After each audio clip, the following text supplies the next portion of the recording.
Welcome to this webinar on mastering business-to-business remote and virtual selling.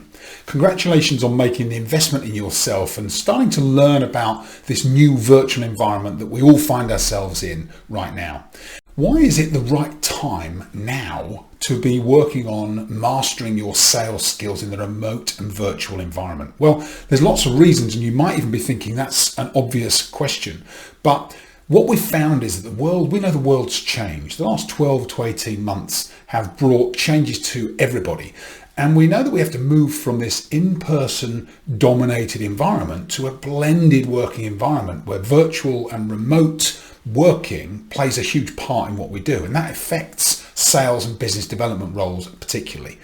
We know that there's more online learning available than ever before because everybody's hosting stuff online, and we have to focus on the skills and the programs that are going to give us the biggest impact. So congratulations. I think today you'll find that because we're focusing on sales, and sales is a key business skill, this is really going to give you the impact that you need for your business and your development.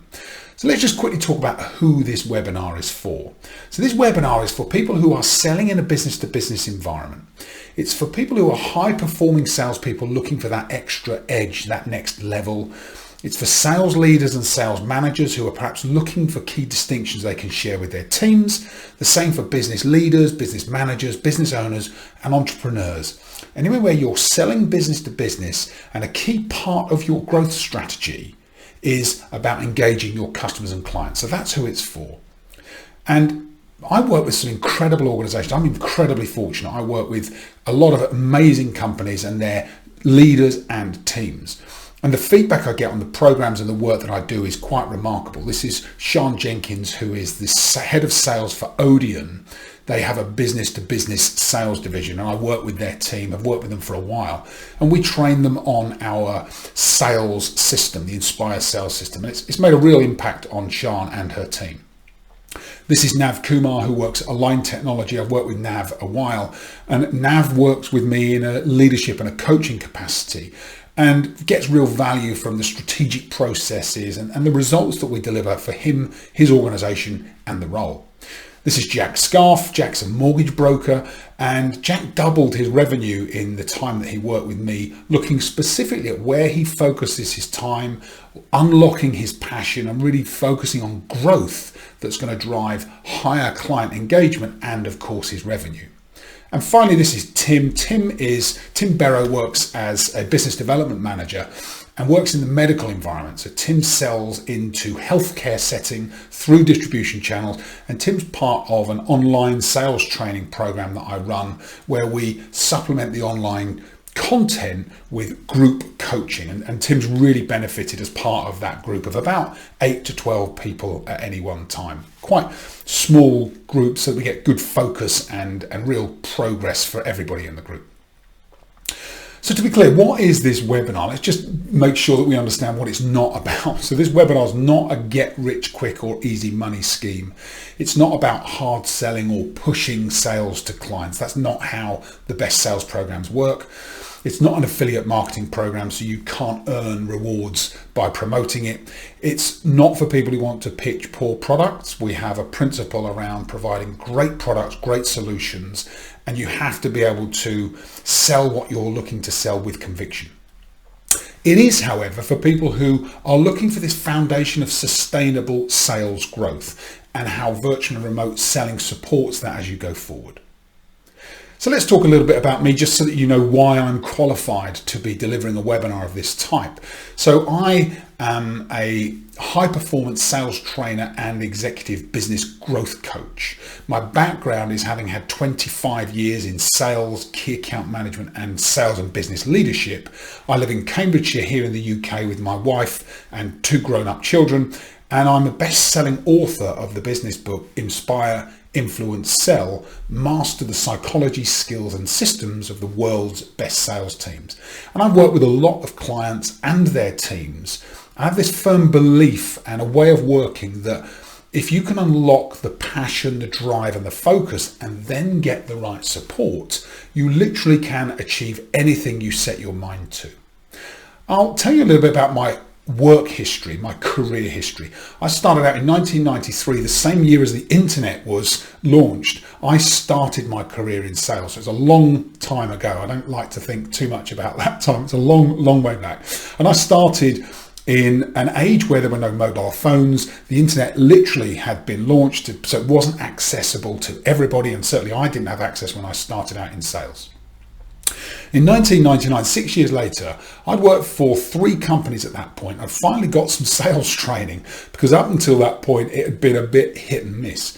And I recognised that in 1999, when the euro was launched, the single currency across the European Union, I met Brian Cox that year. I was working at 3M. I started to work in the corporate sector. So I was stepping out of what was my original dental marketplace into other marketplaces, and really started to understand how selling and influencing worked. I was dealing with much larger strategic corporate accounts, and this business to business sales environment was starting to become somewhere that I was really comfortable, and I'd learned some really strong skills.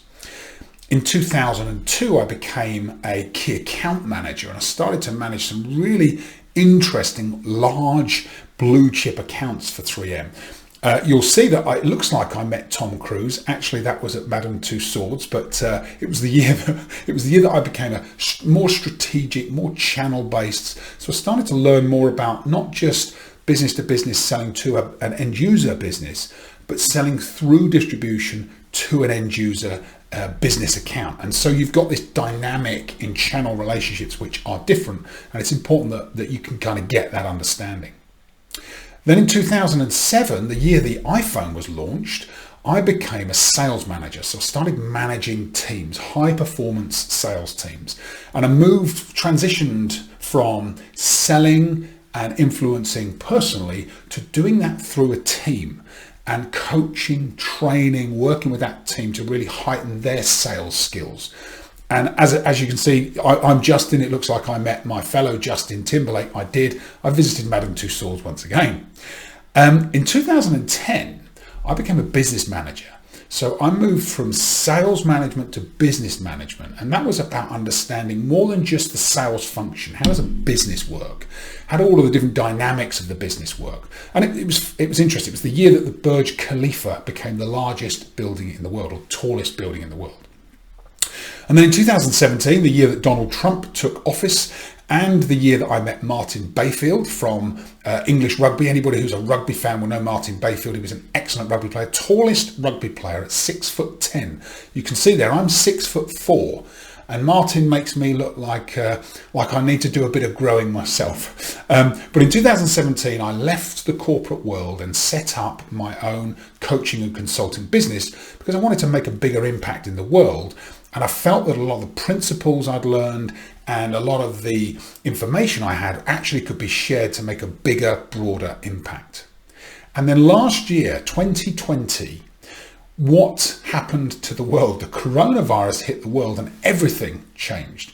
Everything changed. You'll see that I started doing a lot more exercise from home, as you can see from the picture there. But the other thing that happened that year, I moved a lot of my content online, because my customers were demanding it and asking, how do we sell in this new remote and virtual environment? And a lot of businesses found themselves having to make this transition. And if you knew the skills, you knew how to do it, and you'd worked remotely, then there were some parallels you could draw and you could transition. And that's how I found my business. I moved online, and I was able to help my clients to increase their impact and really take that step change, that absolute shift towards an online blended model. Predominantly online, but as we go into the future, it will become a blended model. So in this webinar today, the outcomes, I like to deal in outcomes rather than agenda. What are you going to get? By the end of this webinar, you will understand how you can align your sales process with the customer journey. We have to refocus our efforts on the customer, understand that journey, and then align the process. You'll know how to use powerful principles to engage clients and deeply connect with them. You'll know how to expertly manage your remote meetings and virtual meetings. And I'm going to share with you top 12 principles for managing virtual and remote meetings that are really going to help you connect more deeply with customers and build confidence in your ability to manage those remote meetings. And finally, then I'm going to make an offer for you to join a community of business to business high performing sales professionals through a Facebook group that I run. And before we continue, I'd like you to understand that at the end of this webinar, I will make you a personalized offer about a program that I'm running. And it's exclusive for people that will be watching this webinar because this becomes a precursor to the program. And I will give you a copy of the slides as a thank you for watching all the way through, but I will be making an offer, a personalized offer to you at the end. So I hope that's okay. Please continue if that is okay. So let's look at some vital statistics of selling. Easy for me to say. There are a couple of things that are really interesting that when I learned them kind of flipped a switch on in my mind, a light bulb went on. The first is that 80% of sales need 5 follow-up calls after a meeting. And 44% of salespeople give up after that first follow-up call. Just remember that. Just think about that. This is a really important statistic. That's by Marketing Week. So 80% need 5 follow-up calls after you've had a meeting. Now, this data is prior to COVID. So imagine that actually 5 is a minimum amount of follow-up calls after a meeting, and any less than that, and you're incredibly fortunate. The second statistic is that there are 21 million salespeople, professional salespeople reported in the world. So 21 million people, sorry, not 25 million. And 55% of those salespeople claim that they've never been formally trained in sales. So they know about the product, the portfolio, the market, the customers, but they've never actually been formally trained in selling and influencing. Now, today I'm going to give you some insights that will address that gap if you are one of the 55%. But if you would like to know more, we'll talk about that as we go through the webinar. Now, we have to understand that there are foundations of successful high performance in any role, but they're particularly important when we're in sales and business development roles. And those 3 foundations are quite straightforward, but the first is psychology, our mindset, how we think and act, what we believe, and more importantly, how we can either help or hinder ourselves through our psychology to succeed in any role. Once we have the psychology right, then we have to build the skills. So just being confident and having the self-belief isn't enough. We have to develop the right skills. And in sales, skills are incredibly important in our ability to connect with somebody else, understand what they need, and then sell effectively to them. And then finally, once we have those 2 foundations in place, we need to have systems or processes that enable us to reproduce the results over and over again. And today we'll look at all 3, but we have to get these 3 foundations in place if we want to be successful and perform at the highest level over and over again. So I ask lots of my clients and have been asking for the 3 years I've been in business, and in particular in the last 12 months, this has been important. What's your biggest challenge in the sales process? I'd like you to ask yourself that question now. Here are some key areas: getting the client to meet with you, questioning and listening, presenting your proposition or solution, managing the remote selling environment successfully, handling objections, maintaining client momentum. These are the 6 key areas that come up over and over again. And here's what the customers have told me over the last 12 months. That the biggest single issue they face is managing remote selling. That second, it's about getting the client to meet with you, and in particular meet with you online. And then finally, once you've got them to meet with you online, it's about maintaining client momentum. Remember, we said that 80% of customers require 5 follow-ups. So how do you make sure that you integrate all of that into your sales process? We'll look at some of the highlights today, but some of the detail here is quite important to understand because that's what's going to give you the success that you're looking for. So let's understand the customer journey and where our sales process fits. First of all, you'll all be familiar with the standard sales funnel. Well, you'll notice here in this example, the funnel is upside down. And the reason the funnel is upside down is because in this conventional funnel or the conventional sales model, the funnel, the vertical funnel, the upward funnel makes you believe that the customer will naturally migrate through your funnel and that gravity works with you, but actually gravity acts against you. And what we have to do is pull customers up through the funnel. So I reverse the funnel just to give that impetus and understanding that it's down to us as sales and business development people to pull the customer through the journey. And the customer starts their journey with us completely unaware that we even exist. And what we have to do then is use different models to get the customer's awareness, to get their engagement. And I use two models in our program called RISE, which is a 4-step model, and Prepare 2, which is a 4-blocker that helps you to really prepare for important and strategic meetings effectively. Once you've prepared and you've got the customer engaged, they're now attentive. So you've got the customer's attention. And our recommendation is that we meet that attention or create that attention with insight. We lead with value and insight so the customer becomes highly attentive to us and our proposition. Once we've got their attention, we need to move them to interest, because attention is not enough. We move them to interest by understanding what they need. We do that through a questioning and listening model that we utilize in our program. Once we've got their interest, we have to move them to desire, and we can create desire by talking about solutions that match their needs. But we mustn't get these steps the wrong way around, otherwise we just won't take the customer through the journey with us. Once we have the customer's desire, we then need to get them to act, to take action. And we do that by making a firm proposal, an attractive proposal that the customer will agree to. Once they've taken action, they become a customer of ours. And we create some immediacy. We talk about the actions that need to take place. And, 1 or 2 transactions makes a customer. If we want people to become loyal clients who return to us again and again, we need to reflect on the work that we do, reflect on that relationship, have deeper conversations that will move that relationship from customer and transaction to loyal client that keeps returning and chooses to do business with us in the long term. Now, you may have heard of the 3 principles of know, like, and trust in social media. It's absolutely true, except that in business to business and virtual and remote selling, it's not quite as simple as following 3 steps. We have to take people, and customers in particular, through this journey to being loyal clients of ours. Now, that's the journey. They're the steps. Why do we find it more difficult now? Well, it is harder now. The customer journey is harder because we're competing with all of the other digital distractions that are going on for our customer. Their email overwhelm, their increased message traffic. They've got their own higher costs to serve in their working environments. They've got maybe financial concerns of their own and this urgency to recover the losses they've incurred over the last 12 to 18 months themselves.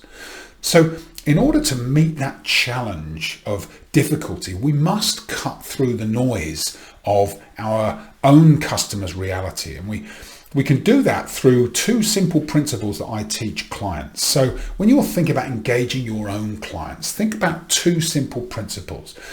Originally, you will all have heard of this principle of customer first. Well, I say that needs updating, and we need to move from customer first to customer only.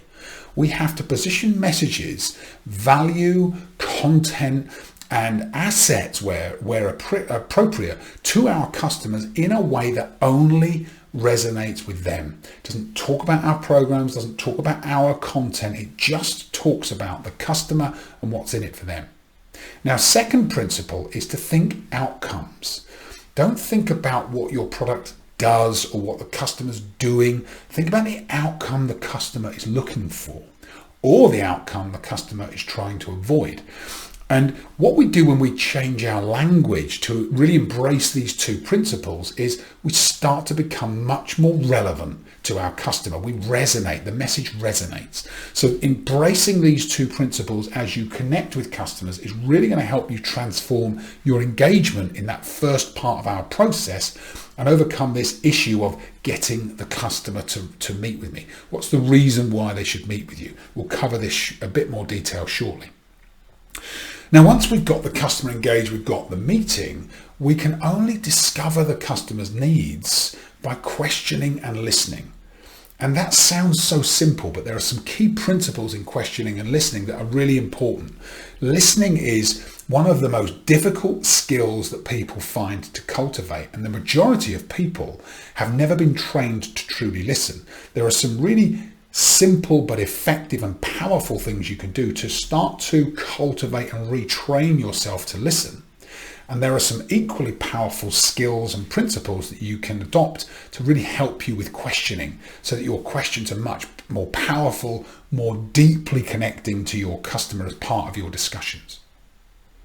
And once we understand a customer's needs, it's only after that point that we should start to discuss our service, our solution, or our product, so that we can start to match it to what the customer has told us they need. If we try to do it before then, we're guessing where it lands and how it fits with what our customers' priorities and their own objectives are. If we don't match those two things together, it just doesn't mean anything to the customer. And we have to use these linking phrases that say, this means that. You told me that you were looking for this solution or to avoid this problem, and the solution that we've talked about does X, Y, and Z, and which means that you get to achieve the objective you talked about earlier. If we don't do those two things, we never connect the dots for the customer, and they'll probably choose someone that does, or they'll find a way to connect the dots themselves. So that's really important, key principles of selling.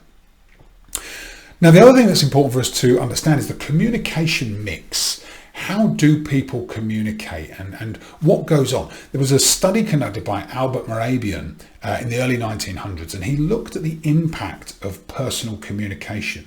And what he found was there was this 7%, 38%, 55% rule. And what that meant was that 7% of what we hear is the spoken word, okay? What we hear and understand. 38% is the way those words are spoken, the voice, the tone, the pace, the pitch. That all constitutes 38% of what we interpret from communication. And then finally, the 55% is body language. It's what we see, it's what we sense and intuit from the other person delivering the message. And interestingly, only 7% of what we see and receive is conscious. That means we think about it. We think about what we're saying and doing. Whereas the other 93% is unconscious. So it's what we sense or what we do on autopilot rather than what's deliberate. And that's really worth considering, because when we're selling and influencing, we have to be congruent. We have to be able to back up what we're saying with the right medium. And it's why being on video is so important as part of this virtual and remote selling principles and practices. So let's get to our top 12 tips or principles. I wanted to share those foundations with you before we go into this content, because they're so important to understand context. But we have a top 12, and these top 12 constitute of setup, the things you can do to create your environment ready to remote sell. Then we have 4 skills that need to be adapted and adopted as part of your process. And finally, we have a setup for the final top 12 selling skill. So the first step is to remember that we have to follow a proven sales process. So if you're not following the right steps in the right order, you're going to struggle to remote sell. And the process is so important because it helps us with reproducibility. And William Edwards Deming was the guy that founded the automotive assembly process. So he was the guy that said, put the right things in the right order to optimize productivity. But he went on to be a business coach and a kind of business consultant. And it was all about reproducing results. How do you reproduce results? You get the process right. And the process that I teach my clients and customers and some of those large organizations you saw at the start is the INSPIRE model.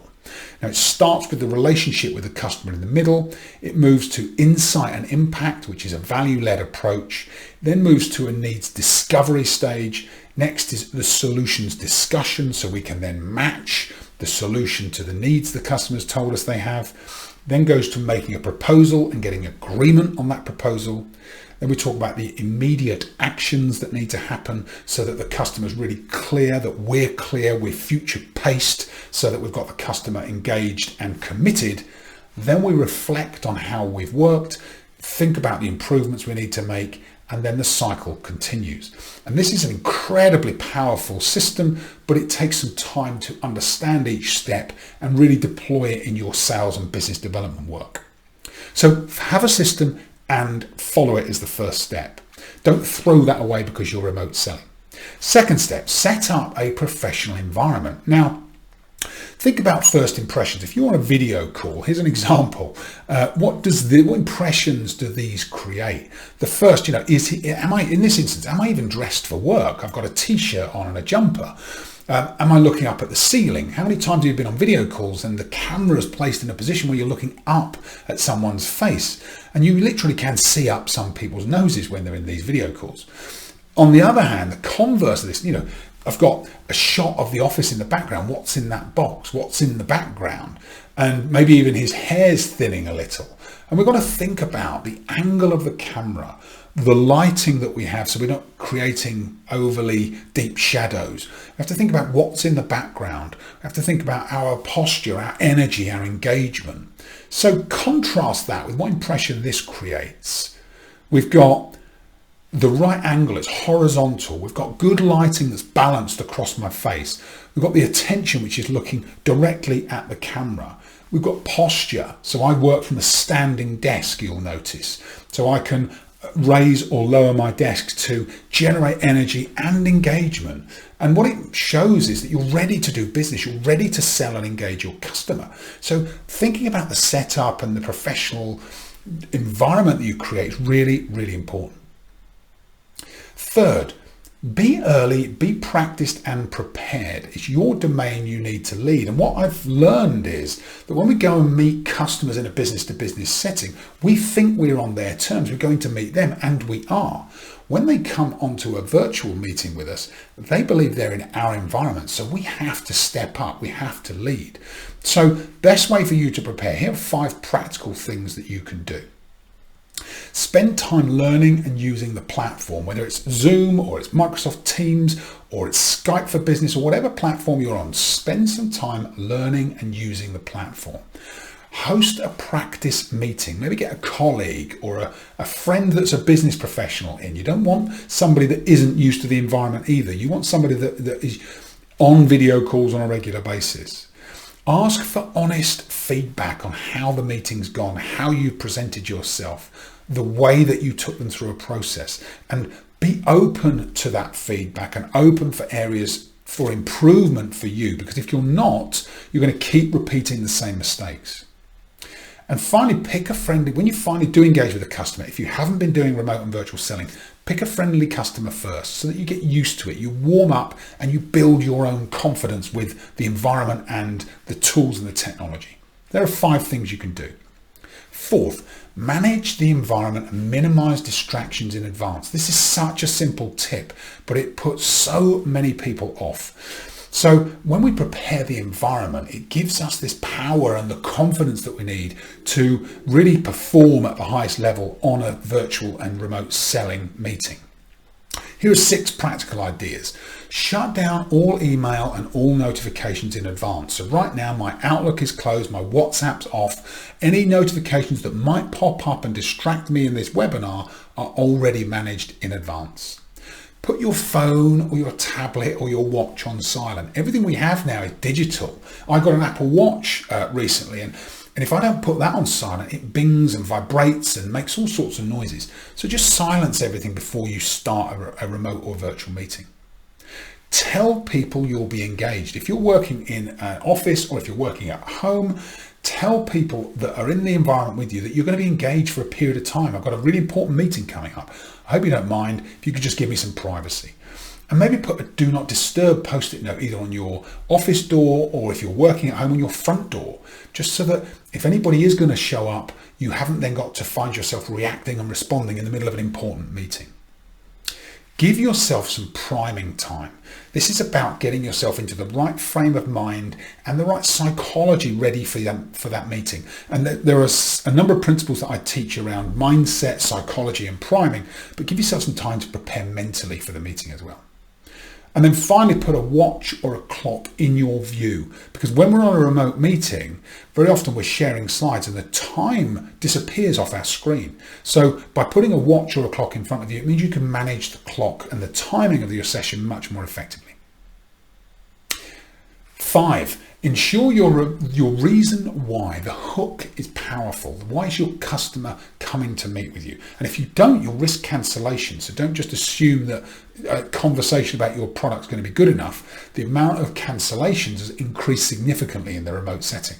So we talked about this already, but we talked about the 2 outcomes. Think about the customer only and the outcome for your customer. So begin with the end in mind.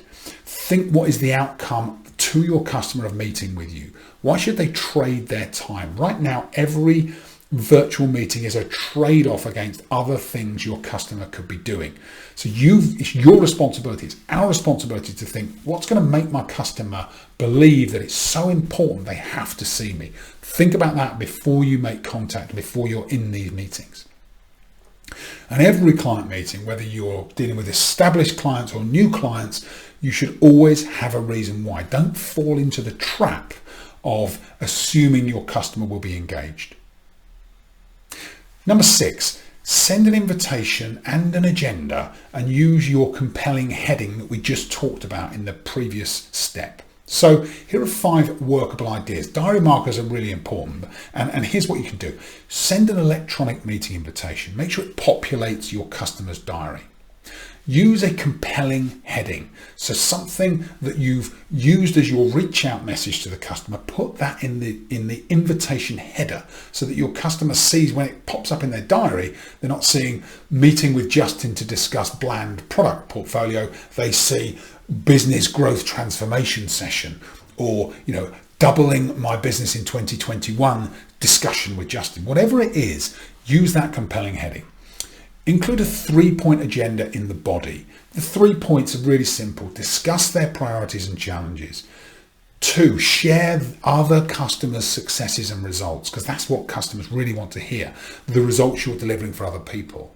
And then thirdly, discuss the next steps beyond that meeting. Really simple. It means you can ask and answer any questions you want during the discussion, but actually those 3 points really keep you focused on where you can add the most value to your customer. 4th, send a reminder the day before. So just make sure that they know when it's coming and you've reminded them of the meeting. And then 5th and finally, include simple instructions. Make sure there's no excuse for them not to show up. Click the link on the email to access the meeting, find a private space of your own, turn on the webcam, please come 5 minutes beforehand, whatever it is, but send simple instructions so the customer sees you as someone that's really professional at managing this environment. 7, video call is better than a phone call, and use yours even if they don't. So there's a fundamental reminder I talk to my clients about, and that is that you can send an email to somebody, but it's much more powerful to phone them, to pick up the phone and have a conversation. And you can pick up the phone and have a conversation, but it's much more powerful to get someone on video. Because remember what we talked about, the communication mix. We have this option on video to increase our communication and the projection of communication by 55%. That's doubling your impact by moving to video. And finally, we know that video is great, and ultimately we want to be in person for business to business selling at some point in the future. But for now, recognize video and remote selling gives you so much more impact. Number 8. Really important, this, look at the camera, not at their image, or you break eye contact. And it's something that many people have overlooked in video and remote selling. We must retrain our gaze so that it goes from our screens to our cameras. We'll talk about that now. So eye contact's vital. And here's why it's vital. It's vital because focusing on a particular image and making eye contact helps with our concentration. It also creates confidence and authority. Not only do we feel it and project it, but it gives confidence to our customers. And customer engagement then, once their confidence is high and your authority is high, their engagement is heightened. And we end up becoming more authentic and more believable, which of course means more influential and more successful in selling. And here's how you do it. We have to start with retraining our gaze and our eye from the screen to the camera. And you'll notice I look to the camera lens, not at the screen. And that's something that you may flick your eyes down, but come back to the camera and the lens of the camera as you're continual refocusing point. And one of the things you can do when you're on a video call is to move the physical image of your customer, or the virtual image of your customer, and just put it below the lens of the camera. And as soon as you do that, it enables you to flick from the camera lens to their image really effectively without breaking eye contact for too long. And then you just scan their image, return to the lens, scan their image, return to the lens. And it becomes quite a powerful habit for you as you're then engaging with more customers remotely. Number 9, start with rapport. Get them engaged, interested and flowing. Rapport is a skill, and we have to remember that when we're virtually meeting, we have to start with rapport. If we jump straight into a sales conversation, it feels really awkward and clunky for the customer. So we have to start with rapport. And you'll remember it was at the center of our model. Now, rapport is described as the ability to relate to others in a way that creates a level of trust and understanding unconsciously. And it's the foundation of a positive relationship. Now, we won't buy from people we don't like. And rapport is if you think about it as a sales system and a machine, rapport is the oil that removes friction from the sales system if it were a machine. So we have to have rapport all the time. We have to be likable. There are specific things you can do to increase rapport, deepen and accelerate your connections. And you should be looking at those factors and making sure that you remember them as part of your sales process. They are covered in our program if you would like to learn more about them at some point. Number 10, remember to listen carefully and pause for any overlap and speak into the mic. Really, really important, because listening is a hard skill to develop already. As I said earlier, most people have never been trained to listen. And we know that the number one phrase last year for online meetings was "you're on mute," which makes it even more difficult for people to listen. But here are 6 actionable ideas when it comes to listening and using listening as part of your online meeting. The first is to use focused listening. What does that mean? It means reorientating our focus from ourselves to the customer. So focus in on listening to the customer. And as obvious as that sounds, it's so easy to overlook. Second, be aware of your own blocks to listening. What might get in the way, and how do you overcome those in advance?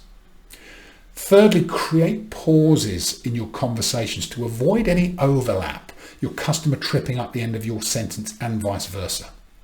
Fourth, repeat key words or phrases. So when your customer says things that are important, don't repeat everything they say, but repeat key words that they really seem to emphasize. Or key phrases that they use. Repeat those to demonstrate you've heard and truly listened. 5, if you plan to summarize at the end of your discussion with your customer, then it forces you to become more attentive and to listen really carefully. So always plan a summary at the end, because it will really give you this option to listen in the first instance, but truly understand what your customers needs and play that back to them at the end. And finally, as obvious as this sounds, make sure you know where your microphone is. If it's embedded in your PC or your laptop, know where the mic is. Don't cover it up. Make sure that you're always clear in your own communications as well. I see it so often that customers are on calls or salespeople are on calls, and every now and then the volume just drops because they've accidentally covered the mic. So don't make that simple mistake. 11, make sure you summarize, confirm actions and next steps. So we want to keep control of our sales process. Here's an analogy that I use. Look at the diagram on the bottom right of your screen. I imagine that the salesperson and the customer occupy 2 seats in the front of a car. And when you look at the front of a car, there's an obvious error on this particular diagram, or this picture. You can see I've just animated the steering wheel. There's only one steering wheel in the front of a car. And if you are not in charge of the vehicle, grabbing hold of the steering wheel and managing your sales process and the interaction with your customer, then you've just handed it over. So we have to keep control of the sale.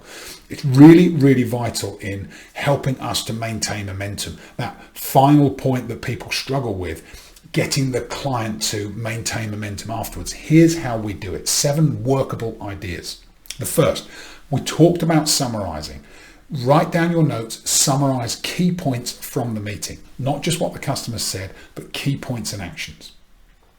Clarify those actions and the timing of those actions for you to take. Do the same for your customer. Clarify your customer's actions and their timing. Ask for feedback on the meeting. Just ask the customer, how have you found today? What have you learned? What would you like to do about it? Check if there are other stakeholders that you might need to be engaging with. Who else is in the decision-making process? Be really, really clear on that. Agree the next meeting dates. So you've got your actions, and then it's really obvious to then say, well, if we're going to do this and this by then, when should we next meet to check in and make sure that we're getting the progress that you need?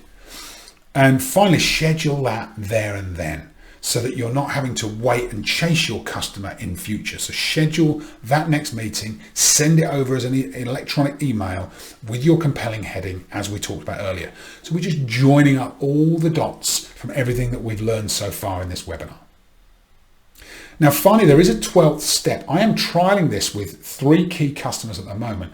We are getting early results, but I want to know just how impactful it is before I share it on a webinar. So there is a 12th tip or principle for remote selling. I will share that at a future date.